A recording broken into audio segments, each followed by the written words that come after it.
News room live തുടരുന്നു. ചുരം കയറാൻ രാഹുൽ.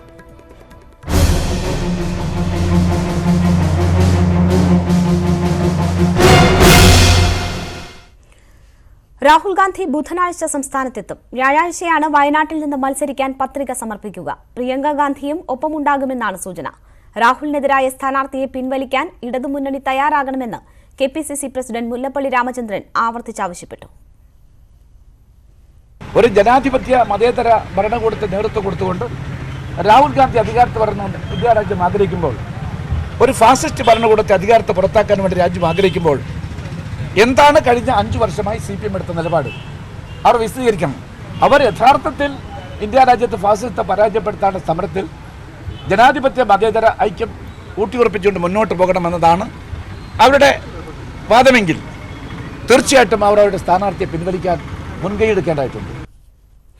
വയനാട്ടിൽ രാഹുൽ ഗാന്ധിക്കെതിരെ ശക്തനായ സ്ഥാനാർത്ഥിയെ നിർത്താൻ NDAയും ആലോചന തുടങ്ങി. സ്ഥാനാർത്ഥിയെ ഇന്ന് പ്രഖ്യാപിക്കുമെന്ന് BJP സംസ്ഥാന പ്രസിഡന്റ് PS ശ്രീധരൻപിള്ള പറഞ്ഞു.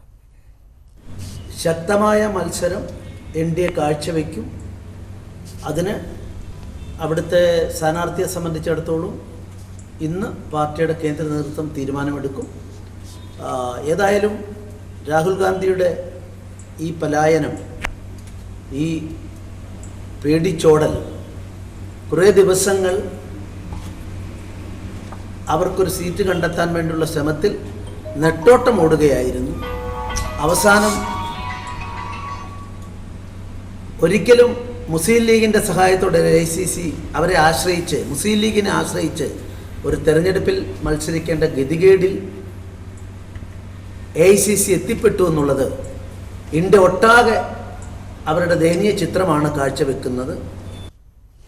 രാഹുൽ ഗാന്ധി എത്തുന്നതോടെ 3 മുന്നണികളും പ്രചാരണങ്ങളിലും തന്ത്രങ്ങളിലും കാര്യമായ മാറ്റങ്ങൾ വരുത്താൻ ഒരുങ്ങുകയാണ്. വിവരങ്ങളുമായി വയനാട്ടിൽ നിന്ന് മുഹമ്മദ് ഷഹീദ് ചേരുന്നു. ഷഹീദ്, രാഹുലിന്റെ വരവ് തെരഞ്ഞെടുപ്പ് ചിത്രം ആകെ മാറ്റിയിരിക്കുന്നു. വയനാട്ടിലും കേരളത്തിലുടനീളവും എന്തൊക്കെയാണ് രാഹുലിനെ നേരിടാൻ ഇടതുമുന്നണിയും ഒപ്പം തന്നെ NDAയും ഒരുക്കുന്നത്?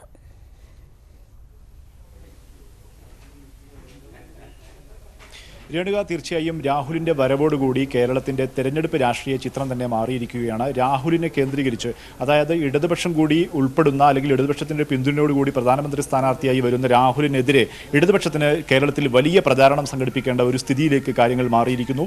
ഇന്ന് CPM നേതാക്കന്മാരുടെയും CPM മുഖപത്രത്തിലെ വാർത്തകൾ ഉൾപ്പെടെയുള്ളവ പരിശോധിച്ച് നോക്കിയാൽ രാഹുലിനെ കേന്ദ്രീകരിച്ച് വലിയ ഒരു രാഷ്ട്രീയ ഒരു എതിർപ്പ് ഉന്നയിച്ചുകൊണ്ടുള്ള അത്തരത്തിലൊരു രാഷ്ട്രീയ മുന്നേറ്റം നടത്താൻ തന്നെയായിരിക്കും ഇടതുപക്ഷം പ്രധാനമായും ശ്രമിക്കുക. അത്തരത്തിലുള്ള CPI സ്ഥാനാർത്ഥി VP സുനീറാണ് സ്ഥാനാർത്ഥിയെങ്കിലും CPM സ്വാഭാവികമായും ഈ പ്രചരണത്തിൻ്റെ കുറച്ചുകൂടി ശ്രദ്ധ ഊന്നി ആ തരത്തിൽ മുതിർന്ന നേതാക്കന്മാർ മണ്ഡലത്തിൽ എത്തി പ്രചരണം നടത്തേണ്ട ഒരു സാഹചര്യമുണ്ട്. പക്ഷേ സമാനമായ രീതിയിൽ തന്നെ കോൺഗ്രസും UDFും സമാനമായ ഒരു വെല്ലുവിളി നേരിടുന്നുണ്ട്. കാരണം മുതിർന്ന അല്ലെങ്കിൽ AICC അധ്യക്ഷൻ രാഹുൽ ഗാന്ധി മണ്ഡലത്തിലെത്തുന്ന സമയത്ത് വലിയ ഭൂരിപക്ഷത്തിന്, അതായത് രാഹുൽ ഗാന്ധിക്ക് വേണ്ടിയുള്ള വലിയ ഉയർന്ന ആവേശം അത് വോട്ടാക്കി മാറ്റുക എന്നുള്ളതാണ് UDFിൻ്റെയും കോൺഗ്രസിൻ്റെയും മുന്നിലുള്ള വെല്ലുവിളി. 3 ലക്ഷത്തിലധികം ഭൂരിപക്ഷം രാഹുൽ ഗാന്ധിക്ക് വയനാട്ടിൽ നിന്ന് നൽകേണ്ടതുണ്ട്. അതിന് ഇപ്പോൾ തയ്യാറാക്കിയിരിക്കുന്ന പ്രചരണ തന്ത്രങ്ങൾ മതിയാവില്ല എന്ന് ഉറപ്പാണ്. സ്വാഭാവികമായും രാഹുലിന് മണ്ഡലത്തിൽ കേന്ദ്രീകരിച്ചുകൊണ്ട് തെരഞ്ഞെടുപ്പ് പ്രചരണത്തിന് കഴിയുകയില്ല. സ്ഥാനാർത്ഥിയുടെ അസാന്നിധ്യത്തിൽ എങ്ങനെ പ്രചരണം താഴെത്തട്ടിൽ എത്തിക്കാമെന്നുള്ളൊരു ഒരു തന്ത്രമാണ് ഇവർക്ക് ആവിഷ്കരിക്കേണ്ടത്. മുതിർന്ന കോൺഗ്രസ് നേതാക്കന്മാർ എല്ലാവരും നാളെ ഇവിടെ വയനാട്ടിൽ എത്തുന്നുണ്ട്. ഇവർ യോഗം ചേർന്ന് ഈ പ്രചരണ തന്ത്രങ്ങൾ, പുതിയ തന്ത്രങ്ങൾ ആവിഷ്കരിക്കുന്നത് എന്ത് സംബന്ധിച്ച് അന്തിമമായ ഒരു രൂപമുണ്ടാക്കുകയും ചെയ്യും. 4-ന് രാഹുൽ ഗാന്ധി ഇവിടെ നാമനിർദ്ദേശ പത്രിക സമർപ്പിക്കുന്നുണ്ട്. വലിയ റോഡ് ഷോ നടത്തി ഈ ആവേശം വാനോളം ഉയർത്തി പത്രിക സമർപ്പിച്ച് തുടക്കം ഗംഭീരമാക്കാനുള്ള ഒരു നീക്കമാണ് കോൺഗ്രസ് നേതാക്കന്മാർ നടത്തുന്നതെന്നുള്ളതാണ്. ആ തരത്തിൽ കോൺഗ്രസിന് ഭൂരിപക്ഷം വർദ്ധിപ്പിച്ച് തങ്ങളുടെ കരുത്ത് തെളിയിക്കേണ്ടതാണ്. രാഹുലിന് ഭൂരിപക്ഷം വർദ്ധിപ്പിച്ച് കാണിക്കേണ്ടതാണ്. ആ തരത്തിലുള്ള തന്ത്രങ്ങളിലേക്ക് കോൺഗ്രസ് ഇപ്പോൾ പോവുകയാണ്. മറിച്ച് ഇപ്പോൾ NDAയുടെ ഭാഗത്ത് നിന്ന് സ്വാഭാവികമായും രാഹുൽ വയനാട്ടിൽ എത്തുന്ന സമയത്ത്, കേരളത്തിൽ എത്തുന്ന സമയത്ത് മുതിർന്ന ഒരു BJP നേതാവ് തന്നെ രാഹുലിനെ നേരിടാൻ ഇറങ്ങണമെന്ന ഒരു ആവശ്യം BJP നേതൃത്വത്തിനുള്ളിൽ ഉണ്ട് എന്നുള്ളതാണ് നമുക്ക് മനസ്സിലാക്കാൻ സാധിക്കുന്നത്. കാരണം ദേശീയ അടിസ്ഥാനത്തിൽ പ്രധാനമന്ത്രി സ്ഥാനാർത്ഥിയെ മത്സരിക്കുന്ന രാഹുലിനെതിരെ ശക്തമായ അല്ലെങ്കിൽ BJPക്കെതിരെ ശക്തമായ രാഷ്ട്രീയ പോരാട്ടം നടത്തുന്ന രാഹുൽ കേരളത്തിലെത്തുമ്പോൾ സ്വാഭാവികമായും BJPക്കും കരുത്തനായ ഒരു സ്ഥാനാർത്ഥിയെ മത്സരരംഗത്ത് ഇറക്കേണ്ട ഒരു സാഹചര്യമുണ്ട്. പക്ഷേ BDJSന്റെ കയ്യിലാണ് വയനാട് സീറ്റ് ഉള്ളത്. ഈ വിട്ടുകൊടുക്കാൻ ഇതുവരെ BDJS തയ്യാറായിട്ടില്ല. തുഷാർ വെള്ളാപ്പള്ളി എത്തുമെന്നൊരു സാഹചര്യമുണ്ട്. ഈ തരത്തിലുള്ള ചർച്ചകൾ BJP NDA ക്യാമ്പുകളിലും നടക്കുന്നുണ്ട്. ഏതായാലും ആ രീതിയിൽ 3 മുന്നണികൾക്കുള്ളിലും പ്രചരണ തന്ത്രങ്ങൾ പുനരാവിഷ്കരിക്കുന്നത് സംബന്ധിച്ചും ഉള്ള ചൂടേറിയ രാഷ്ട്രീയ ചർച്ചകളാണ് ഇപ്പോൾ പുരോഗമിക്കുന്നത്. മുഹമ്മദ് ഷഹീദാണ് വിവരങ്ങൾ നൽകിയത്. പാർട്ടി നേതാക്കൾക്കെതിരെ ഒളിയമ്പുമായി KPCC പ്രസിഡന്റ് മുല്ലപ്പള്ളി രാമചന്ദ്രൻ. ദില്ലി കേന്ദ്രീകരിച്ച് നടക്കുന്ന നാടകത്തെക്കുറിച്ച് ഇപ്പോൾ പറയാറായിട്ടില്ല.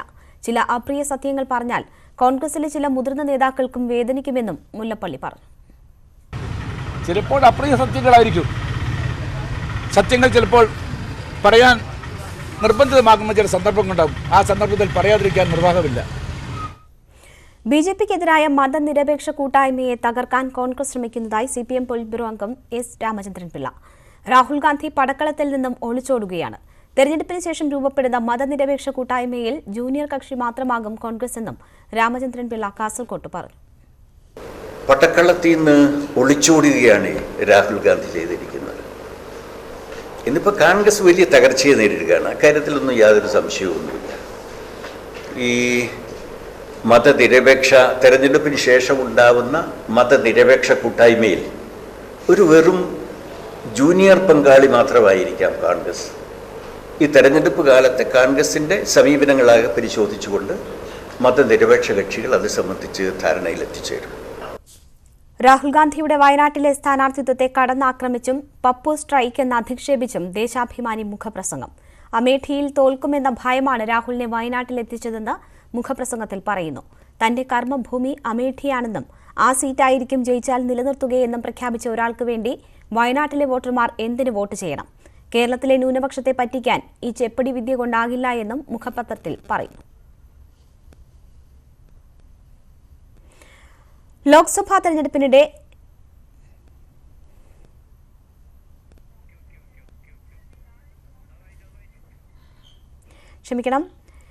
മർദ്ദനത്തിനിരയായ 7 വയസ്സുകാരന്റെ അമ്മയെ പോലീസ് ഇന്ന് വീണ്ടും ചോദ്യം ചെയ്തേക്കും. പ്രതി അരുൺ ആനന്ദിനെതിരെ പോലീസ് പോക്സോ കുറ്റം ചുമത്തി. ആശുപത്രിയിൽ കഴിയുന്ന കുട്ടിയെ മുഖ്യമന്ത്രി പിണറായി വിജയൻ സന്ദർശിച്ചു. കുട്ടിയുടെ ആരോഗ്യനില അതീവ ഗുരുതരമായി തുടരുകയാണെന്നും യന്ത്രസഹായത്താൽ മാത്രമാണ് കുട്ടി അതിജീവിക്കുന്നതെന്നും മുഖ്യമന്ത്രി പറഞ്ഞു. കുട്ടിക്ക് സഹായങ്ങൾ ഉറപ്പാക്കുമെന്നും മുഖ്യമന്ത്രി പറഞ്ഞു. മെഡിക്കൽ ബോർഡ് ഇത്തരത്തിൽ തുടരട്ടെ എന്ന് പറഞ്ഞതുകൊണ്ട് തുടരുന്ന നിലയാണ് എടുത്തിട്ടുള്ളത്. കുട്ടിക്ക് സ്വന്തമായി ശ്വാസോച്ഛ്വാസം നടത്താൻ പോലും കഴിയാത്ത അവസ്ഥയാണ്. വെന്റിലേറ്ററിന്റെ സഹായത്തോടെയാണ് ഇപ്പോൾ ഉള്ള കാര്യങ്ങൾ നീങ്ങുന്നത്. കുട്ടികൾക്കെതിരായ സൈബർ ലൈംഗിക പ്രചാരണങ്ങളിൽ കടുത്ത നടപടികളുമായി Kerala police. Operation P hunt എന്ന പേരിൽ സംസ്ഥാന വ്യാപകമായി നടത്തിയ ഓപ്പറേഷനിൽ 12 പേർ അറസ്റ്റിലായി. കുട്ടികളുടെ നഗ്നചിത്രങ്ങൾ സമൂഹമാധ്യമങ്ങളിൽ പങ്കുവച്ചവരാണ് അറസ്റ്റിലായത്. VS അനു വിവരങ്ങളുമായി ചേരുന്നു. അനു, എന്തൊക്കെയാണ് വിശദാംശം? രേണുക, സംസ്ഥാന വ്യാപകമായി ഇന്ന് ഓപ്പറേഷൻ പി ഹണ്ട് എന്ന പേരിൽ പോലീസ് നടത്തിയ റെയ്ഡിലാണ് 12 പേരെ ഇപ്പോൾ അറസ്റ്റ് ചെയ്തിരിക്കുന്നത്. സൈബർ ലോകത്ത് കുട്ടികളുടെ നഗ്നചിത്രങ്ങൾ ഉൾപ്പെടെ പ്രചരിപ്പിച്ച് കുട്ടികളെ ലൈംഗികമായി ചൂഷണം ചെയ്യുന്നവർക്കെതിരെയാണ് ഇപ്പോൾ ഇങ്ങനൊരു പദ്ധതി പോലീസ് നടപ്പിലാക്കുന്നത്. കഴിഞ്ഞ ദിവസങ്ങൾ സംസ്ഥാനത്താകെ കുട്ടികൾക്കെതിരെ ഇത്തരം ലൈംഗിക ചൂഷണ പരാതികൾ സംബന്ധിച്ച് ആരോപണം ഉയർന്നിരുന്നു. ഈ അടിസ്ഥാനത്തിലാണ് പോലീസ് ഓപ്പറേഷൻ പി ഹണ്ട് എന്ന പേരിൽ ഒരു പദ്ധതി നടപ്പിലാക്കുന്നത്. ഇതുമായി ബന്ധപ്പെട്ട് സംസ്ഥാനത്ത് 84 ഇടങ്ങളിൽ പോലീസ് പരിശോധന നടത്തുകയും 12 പേരെ അറസ്റ്റ് ചെയ്യുകയും ചെയ്തു. ഇവരിൽ നിന്നും മൊബൈൽ ഫോണുകളും ലാപ്ടോപ്പുകളും അടക്കമുള്ളവ പോലീസ് പിടിച്ചെടുത്തിട്ടുണ്ട്. കുട്ടികളുടെ നഗ്നചിത്രങ്ങളും പിടിച്ചെടുത്തിട്ടുണ്ട്. ഇത് മലയാളി കുട്ടികൾ ഉൾപ്പെട്ടതായും പോലീസ് സംശയിക്കുന്നു. ഏതായാലും വരും ദിവസങ്ങളിൽ ഇത് സംബന്ധിച്ച ഒരു പരിശോധന കർശനമാക്കാനാണ് പോലീസ് ആലോചിക്കുന്നത്. രേണുക, അനു VS ആണ് വിവരങ്ങൾ നൽകിയത്.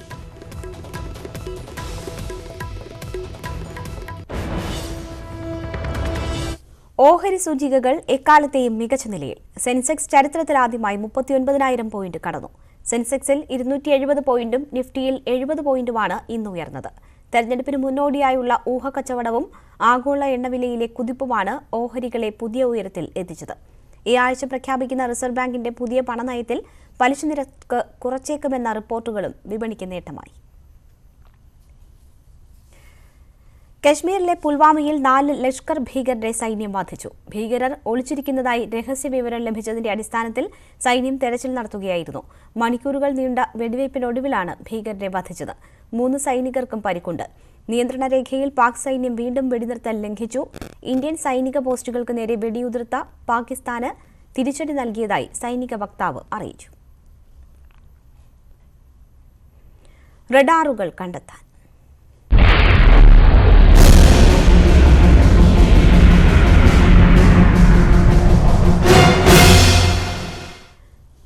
ചരിത്രമെഴുതി ISRO.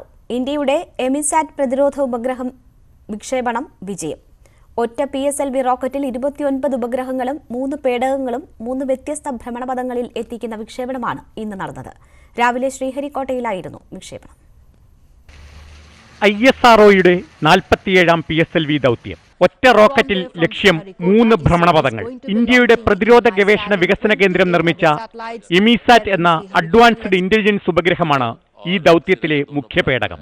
ആന്ധ്രയിലെ ശ്രീഹരിക്കോട്ടയിൽ സതീഷ് ധവാൻ സ്പേസ് സെന്ററിന്റെ 2ാം വിക്ഷേപണത്തറയിൽ നിന്ന് PSLV C-45 കുതിച്ചുയർന്നു.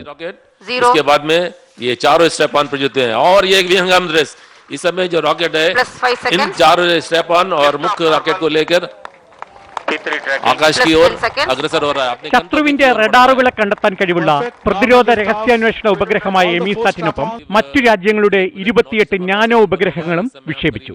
24 എണ്ണം അമേരിക്കയുടേതാണ്. സ്വിറ്റ്സർലൻഡ്, ലിത്വാനിയ, സ്പെയിൻ രാജ്യങ്ങളുടെ ഉപഗ്രഹങ്ങളും ഈ ദൗത്യത്തിലുണ്ട്.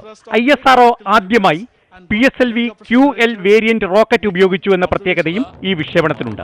436 കിലോ ഭാരമുള്ള എമിസാറ്റിനെ 749 കിലോമീറ്റർ അകലെ ഭ്രമണപഥത്തിലെത്തിക്കുകയാണ് PSLV C-45ന്റെ ആദ്യ ദൗത്യം. പിന്നീട് 504 കിലോമീറ്ററിലേക്ക് താഴും. ഈ 2ാം ഭ്രമണപഥത്തിൽ 28 നാനോ പേടകങ്ങൾ വിക്ഷേപിക്കും.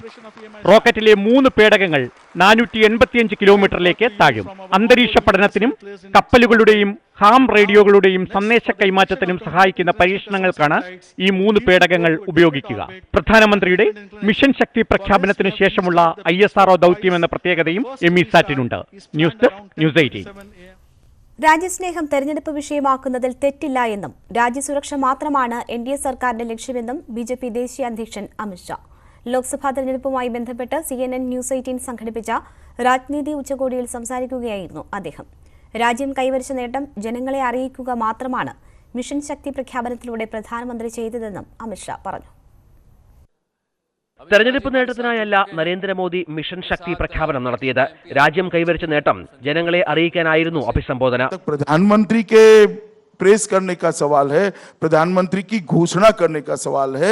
हालांकि वो प्रेस नहीं थी, राष्ट्र को उन्होंने इन्फॉर्मेशन. ബാലാക്കോട്ട് ആക്രമണത്തിന് തെളിവ് ചോദിക്കുന്ന പ്രതിപക്ഷത്തിന്റെ നിലപാട് സൈനികരെ അവമാനിക്കുന്ന തുല്യമാണെന്നും അമിത്ഷാ പറഞ്ഞു. इस देश में अभी ऐसे दिन नहीं आए हैं कि जब सेना और एयरफोर्स के जवानों पर भी अविश्वास किया जाए.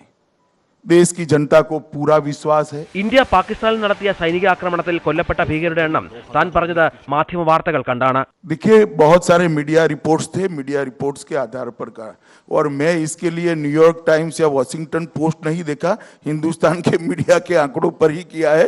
मैंने विदेशी मीडिया के आधार पर नहीं कहा. BJPയിൽ രണ്ടാമനില്ല, ഒന്നാമനായി ഒരാളേ ഉള്ളൂ. അത് നരേന്ദ്രമോദിയാണ്. പാർട്ടി ഏൽപ്പിക്കുന്ന കാലത്തോളം BJP നയിക്കുന്നതിൽ സന്തോഷമേ ഉള്ളൂ എന്നും അമിത്ഷാ പറഞ്ഞു. News desk, news 18. തിരുവനന്തപുരം വിമാനത്താവളത്തിലെ പ്ലസ് മാക്സ് ഡ്യൂട്ടി ഫ്രീ ഷോപ്പിലെ വിദേശ മദ്യ തട്ടിപ്പുമായി ബന്ധപ്പെട്ട് 10 സ്ഥലങ്ങളിൽ CBI റെയ്ഡ് നടത്തുന്നു.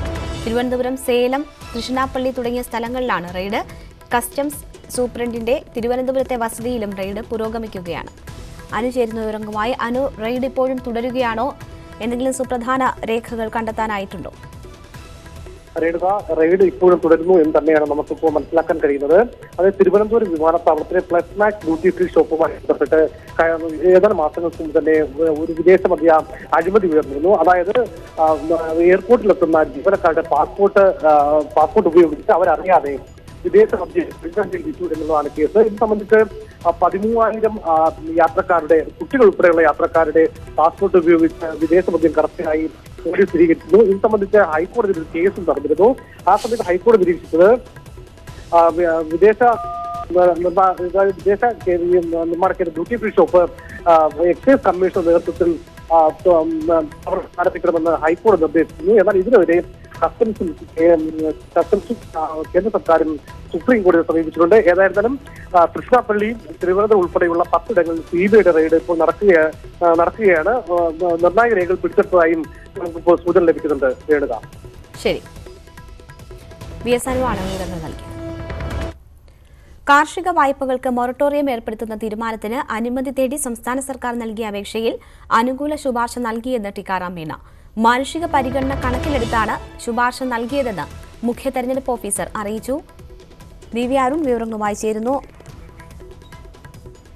നേരത്തെ സംസ്ഥാന സർക്കാർ ഇത്തരമൊരു അപേക്ഷ നൽകിയിരുന്നു എങ്കിലും അത് നിരസിക്കുകയായിരുന്നു മുഖ്യ തെരഞ്ഞെടുപ്പ് ഓഫീസർ. അന്ന് നൽകിയ അപേക്ഷ പര്യാപ്തമല്ല, അതിൽ എന്താണ് ഇതിന്റെ അടിയന്തര സാഹചര്യം എന്ന് സർക്കാർ രേഖപ്പെടുത്തിയിട്ടില്ല എന്ന് ചൂണ്ടിക്കാട്ടിയാണ് അന്ന് അപേക്ഷ തള്ളിയത്. ഇതേ തുടർന്ന് സർക്കാർ വീണ്ടും അപേക്ഷ നൽകുകയും അതിലാണ് ഇപ്പോൾ അനുകൂലമായ ശുപാർശ നൽകുകയും ചെയ്തിരിക്കുന്നത്. വി അരുൺ ചേരുന്നു. അരുൺ, ഇതോടെ ഈ മൊറട്ടോറിയം ഏർപ്പെടുത്തുന്നതുമായി ബന്ധപ്പെട്ട എല്ലാ തടസ്സങ്ങളും നീങ്ങുകയാണോ? പൂർണ്ണമായും നീങ്ങിയെന്ന് പറയാനാകില്ല. അന്തിമ തീരുമാനം എടുക്കേണ്ടത് കേന്ദ്ര തെരഞ്ഞെടുപ്പ് കമ്മീഷനാണ്. ഇവിടെ നിന്ന് സംസ്ഥാന സർക്കാരിന്റെ ശുപാർശയിൽ അനുകൂല നിലപാടുമായാണ് മുഖ്യ തെരഞ്ഞെടുപ്പ് ഓഫീസർ ടിക്കാറാം മീണ ഫയൽ കേന്ദ്ര തെരഞ്ഞെടുപ്പ് കമ്മീഷന്റെ പരിഗണനയ്ക്ക് അയച്ചത്. അനുകൂല തീരുമാനം ഉണ്ടാകുമെന്ന ശുഭാപ്തി വിശ്വാസമുണ്ടെന്നും അദ്ദേഹം പറയുന്നു. മാനുഷിക പരിഗണന കൂടി വെച്ചാണ് ഇത്തരത്തിലൊരു ശുപാർശ അയച്ചതെന്നും ടിക്കാറാം മീണ വ്യക്തമാക്കുന്നു. ഇനി അനുകൂല തീരുമാനം ഉണ്ടാകേണ്ടത് കേന്ദ്ര തെരഞ്ഞെടുപ്പ് കമ്മീഷന്റെ ഭാഗത്താണ്. ശരി, വി അരുണാണ് വിവരങ്ങൾ നൽകിയത്. ഇടവേള. വാർത്തകൾ തുടരുന്നു. മറ്റ് തെരഞ്ഞെടുപ്പ് വാർത്തകൾ.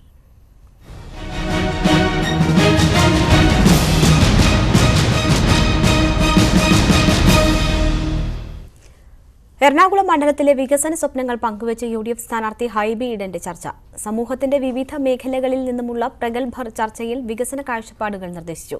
പങ്കെടുത്തവരുടെ അഭിപ്രായങ്ങൾ ക്രോഡീകരിച്ച് സമഗ്രമായ വികസന രേഖയ്ക്ക് രൂപം കൊടുക്കാനാണ് ലക്ഷ്യം. എൻവിഷനിംഗ് എറണാകുളം 2030 എന്ന ചർച്ചയിൽ എറണാകുളത്തിന്റെ സമഗ്ര വികസന രേഖയുടെ കരട് രൂപം അവതരിപ്പിച്ചു. വ്യവസായങ്ങൾ, തൊഴിലവസരങ്ങൾ, സംയോജിത ഗതാഗത സംവിധാനം തുടങ്ങി സമൂഹത്തിലെ 14ഓളം പ്രാധാന്യമുള്ള വിഷയങ്ങളെപ്പറ്റിയുള്ള വികസന കാഴ്ചപ്പാടുകൾ ചർച്ച ചെയ്തു. മണ്ഡലത്തെ പ്രതിനിധീകരിക്കാനുള്ള അവസരം ലഭിച്ചാൽ വിവിധ മേഖലകളിൽ നിന്നുള്ള കൂടുതൽ പ്രഗത്ഭരെ പങ്കെടുപ്പിച്ച് ഈ വികസന കോൺക്ലേവ് തുടരുമെന്ന് ഹൈബി ഈഡൻ വ്യക്തമാക്കി. വികസനം പാലങ്ങളിലും കെട്ടിടങ്ങളിലും റോഡുകളിലും മാത്രം ഒതുങ്ങാതെ സമൂഹത്തിലെ എല്ലാ ആളുകളെയും ഉൾപ്പെടുത്തുന്ന last man of the society should be included in the system of development എന്ന ഒരു ആശയമാണ് ഞങ്ങൾ ദേശീയ തലത്തിലും സ്വീകരിച്ചിട്ടുള്ളത്. Professor KV Thomas, KN Mohanavarma, TK Hormis Tharakan തുടങ്ങി നിരവധി പ്രമുഖർ പങ്കെടുത്തു. മുൻ ജില്ലാ കളക്ടറും അന്താരാഷ്ട്ര ലേബർ ഓർഗനൈസേഷൻ സെക്രട്ടറിയുമായിരുന്ന MP ജോസഫിന്റെ നേതൃത്വത്തിലാണ് സമഗ്ര വികസന രേഖ തയ്യാറാക്കുന്നത്. ന്യൂസ് 18 കൊച്ചി. തെരഞ്ഞെടുപ്പ് അടുത്തതോടെ പൊതുയോഗങ്ങളിലും നവമാധ്യമങ്ങളിലും സ്ഥാനാർത്ഥികൾക്കായി പാട്ടുകളുടെ പൊടിപൂരമാണ്. എറണാകുളത്തെ ഇടത് സ്ഥാനാർത്ഥിയായ P രാജീവിനായി ഗാനം തയ്യാറാക്കിയത് പ്രമുഖ സംഗീത സംവിധായകൻ ബിജിപാലാണ്. വയനാട്ടിൽ സ്ഥാനാർത്ഥിയായ രാഹുലിനായും നിരവധി പാട്ടുകൾ ഇതിനകം തന്നെ പുറത്തുവന്നു.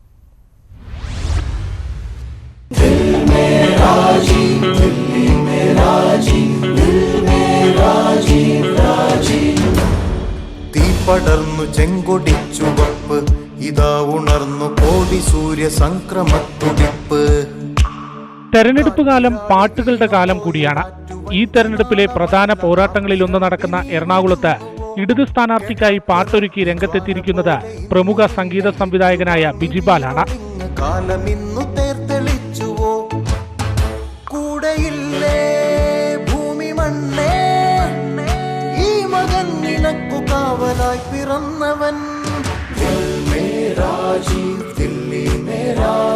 ദിൽ മേ രാജീവ് ദില്ലി മേ രാജീവ് എന്ന പേരിലുള്ള ഗാനം ആലപിച്ചതും സംഗീതം നിർവഹിച്ചതും ബിജിപാൽ തന്നെയാണ്. അജീഷ് ദാസിന്റെയാണ് വരികൾ. രാജീവിന്റെ പാർലമെന്ററി മികവ് തന്നെയാണ് ഗാനത്തിന്റെ കേന്ദ്രബിന്ദു. പടർന്നു ചെങ്കൊടി ചുവപ്പ്, ഇതാ ഉണർന്നു കോടി സൂര്യ സംക്രമത്തുടിപ്പ്. രാഹുൽ ഗാന്ധിക്കായും ഇതിനകം നിരവധി ഗാനങ്ങൾ പുറത്തു വന്നു കഴിഞ്ഞു.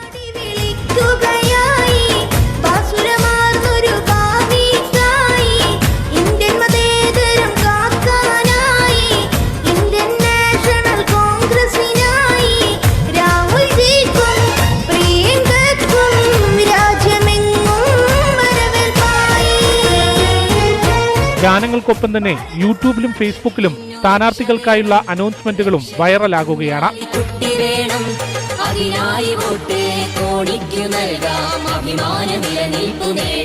മുസ്ലിം ലീഗ് ദേശീയ ജനറൽ സെക്രട്ടറി, മലപ്പുറം ലോക്സഭാ മണ്ഡലം ഐക്യജനാധിപത്യ മുന്നണിയുടെ പ്രിയങ്കരനായ സാരഥി അഭിവന്ദ്യനായ PK കുഞ്ഞാലിക്കുട്ടി സാഹിബിന് അദ്ദേഹത്തിന്റെ തെരഞ്ഞെടുപ്പ് ചിഹ്നമായ ഇലക്ഷൻ ഡെസ്ക് ന്യൂസ് 18.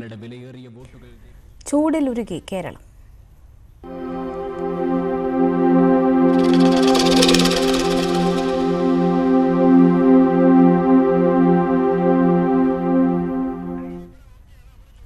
സംസ്ഥാനത്ത് സൂര്യാതപ മുന്നറിയിപ്പ് തുടരും. ഇന്നും നാളെയും വയനാട് ഒഴികെയുള്ള ജില്ലകളിൽ താപനില ശരാശരിയിൽ നിന്നും 2 മുതൽ 3 ഡിഗ്രി വരെ ഉയർന്നേക്കും.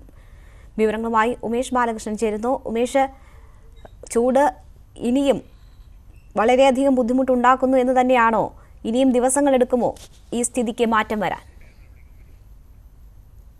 ഉമേഷ്, ഇനി 2 ദിവസം കൂടി ചൂട് ഇതേ രീതിയിൽ തുടരുമെന്നാണ് കാലാവസ്ഥാ നിരീക്ഷണ കേന്ദ്രത്തിന്റെ മുന്നറിയിപ്പ്.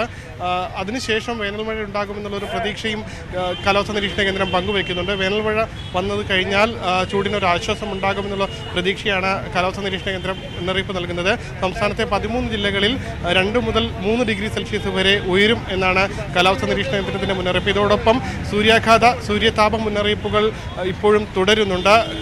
വേനൽ ക്ലാസുകൾ നടത്തരുത് എന്ന സംസ്ഥാന സർക്കാരിന്റെ കർശന നിർദ്ദേശവുമുണ്ട്. പക്ഷേ സംസ്ഥാനത്തെ കേന്ദ്രീയ വിദ്യാലയങ്ങളിൽ ഇന്ന് ഇപ്പോൾ ക്ലാസുകൾ ആരംഭിച്ചിട്ടുണ്ട്. രാവിലെ ആദ്യ ഷിഫ്റ്റ് ക്ലാസുകൾ ആരംഭിച്ച് കുട്ടികളെ തിരിച്ചു എടുക്കുകയും അത് കഴിഞ്ഞിട്ട് കോഴിക്കോട് ഒഴികെയുള്ള എല്ലാ ജില്ലകളിലും കേന്ദ്രീയ വിദ്യാലയങ്ങൾ ക്ലാസുകൾ ആരംഭിച്ചു. ഇന്നിപ്പോൾ ഉച്ചയ്ക്ക് ശേഷമുള്ള 2 മണിക്ക് ശേഷമുള്ള കുട്ടികളെ 12:30 ശേഷമുള്ള കുട്ടികളെ ക്ലാസ്സിലേക്ക് കയറുന്ന ഒരു ദൃശ്യമാണ് കാണുന്നത്. ഇത്തരത്തിൽ കർശന നിർദ്ദേശമുണ്ടായിട്ട് പോലും കേന്ദ്രീയ വിദ്യാലയങ്ങൾ ഈ ഒരു ചൂട് കാരണമുണ്ടാകുന്ന ബുദ്ധിമുട്ടുകളെ, കുട്ടികൾക്കുണ്ടാകുന്ന ശാരീരിക ബുദ്ധിമുട്ടുകൾ ഇവയൊന്നും പരിഗണിക്കാതെ ക്ലാസുകൾ ആരംഭിച്ചിരിക്കുകയാണ്. 10 ദിവസം ഇതേ രീതിയിൽ ക്ലാസുകൾ തുടങ്ങും. രക്ഷിതാക്കളടക്കം വലിയ പ്രതിഷേധത്തിലാണ് ഈ ഒരു ഇതിലുള്ളത്. സാർ, നിങ്ങളുടെ കുട്ടികളിവിടെ പഠിക്കുന്നുണ്ടോ? ഈ ഒരു ക്ലാസ് വെച്ചതിന് എന്താ? തീർച്ചയായിട്ടും സർക്കാരിൻ്റെ കേരളം മൊത്തം ഈ ഉത്തരവ് പാലിക്കണമെന്ന് പറയുമ്പോൾ ഈ കൊടും ചൂടത്ത് ഈ കുട്ടികൾക്ക് വേണ്ടി ഇങ്ങനെ ഒരു ക്ലാസ് നടത്തുന്നത് വളരെ കഷ്ടമാണ്. അത് കുട്ടികളുടെ കാണി. ഉമേഷ് ബാലകൃഷ്ണനാണ് വിവരങ്ങൾ നൽകുന്നത്. സംസ്ഥാനത്ത് സൂര്യാതപ മുന്നറിയിപ്പ് തുടരുകയാണ്. ഇന്നും നാളെയും വയനാട് ഒഴികെയുള്ള ജില്ലകളിൽ താപനില ശരാശരിയിൽ നിന്നും 2 മുതൽ 3 ഡിഗ്രി വരെ ഉയർന്നേക്കും എന്നാണ് മുന്നറിയിപ്പ്. ഉമേഷ് തുടരുന്നുണ്ട്. കുട്ടികളുടെ കാണിക്കുന്ന അതിക്രൂരത മാത്രമേ ഞങ്ങൾക്ക് കാണാൻ കഴിയുന്നുള്ളൂ. ഇത് എത്രയും പെട്ടെന്ന് ഈ സർക്കാരിൻ്റെ ഉത്തരവ് അവരും പാലിക്കണം. പാലിച്ച് ഞങ്ങളെ കുട്ടികൾക്ക് ഞങ്ങൾക്ക് രക്ഷ തരണമെന്ന് മാത്രമേ പറയാനുള്ളൂ.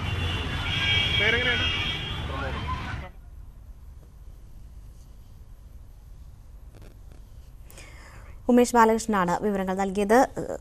കേന്ദ്രീയ വിദ്യാലയങ്ങളിൽ ക്ലാസ് ആരംഭിച്ചത് കർശനമായ നിർദ്ദേശമുണ്ടായിട്ടും ക്ലാസ് ആരംഭിച്ചതിനെതിരെയുള്ള പ്രതിഷേധമാണ് മാതാപിതാക്കൾ ഉൾപ്പെടെയുള്ളവർ രേഖപ്പെടുത്തുന്നത്. ഇടുക്കി ആനമുടി നാഷണൽ പാർക്കിന് സമീപം കാട്ടുതീ. 6 ഹെക്ടറോളം സ്ഥലത്തെ മരങ്ങൾ കത്തിനശിച്ചു. തീ പടരാതിരിക്കാൻ ഫയർ ലൈനുകൾ സ്ഥാപിച്ചിരുന്നുവെങ്കിലും ശക്തമായ കാറ്റിൽ തീ പടർന്നു. സ്വകാര്യ തോട്ടങ്ങളിൽ തുടങ്ങിയ തീ നാഷണൽ പാർക്കിലേക്ക് പടർന്നതാവുമെന്ന് കരുതുന്നു. പുലർച്ചെയോടെ തീ നിയന്ത്രണ വിധേയമായി. തലസ്ഥാനത്തെ തന്ത്രപ്രധാന ഇടങ്ങളിൽ കണ്ടത് ഡ്രോൺ ആണെന്ന് ഉറപ്പിക്കാതെ കേന്ദ്ര ഏജൻസികൾ. പത്മനാഭസ്വാമി ക്ഷേത്രത്തിലെ CCTV ദൃശ്യങ്ങളുടെ പരിശോധനയിലാണ് വിദഗ്ധർ 2 അഭിപ്രായം രേഖപ്പെടുത്തിയത്.